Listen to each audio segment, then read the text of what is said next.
Hey everybody, how you doing? We're here at the DC Green Fest. This is Bhakti. All right, so what we're doing here today is asking everybody, what does green mean to you? So, what do you say? Well, Jason, green means to me that you have to create some kind of sustainable food, and we need to learn how to build our houses in a way that are more favorable to the environment. Not a lot of cement and bricks. You know, I got a chance to go to a dome school in not Arizona, in Montana.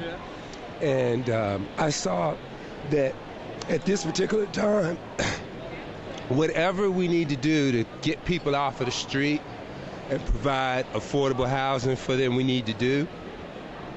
And then we can engage them in helping to clean up the environment, along with the food and along with the housing. I think we also need to learn how to make our clothes out of better materials. Yep. Now, I don't know if you ever read this book, The Emperor Wore No Clothes. No, I have not.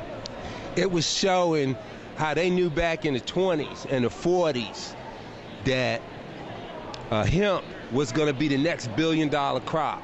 So they shut it down because they wanted paper and cotton and textiles and tobacco and alcohol and all of those things controlling the South, right? Yeah.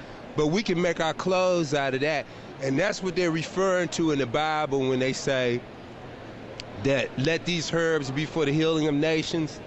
That's like one plant. 50% of its biomass can be used for power and energy generation.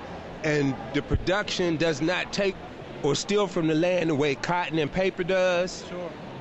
And then you can make PVC pipe like stuff and clothing and healing oils and a lot of stuff, you know. So they've known for a while that they could really restore the land just by getting more into natural things. But they had to expose the children at a young age to seeing that this is where their food comes from. Because if you as a young child think that your food comes from a store, then you're not going to really care that much about the environment. But if you know that you have to go out somewhere and grow food and that your life is being sustained by the food that comes from the earth and not by something that comes from a store that could be empty in 2 weeks of shopping, right? Then they're starting to get them more into an understanding of who they are.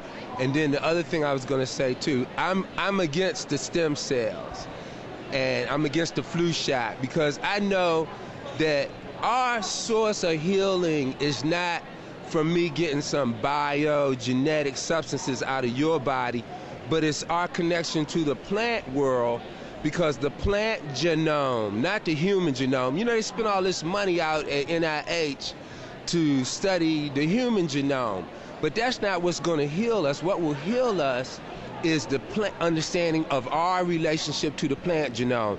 So there's one guy on the internet, his name is Storm and his wife's name is Genji, and they always kind of teach that when you go in the direction of eating the right thing, you're going to find like the wisdom or the intelligence of God, because you're going to see that all the things that you need to eat are there in the environment, and what you have to do to get those things is going to take you into, you know, understanding more about your relationship to the plant world and the earth that you're on.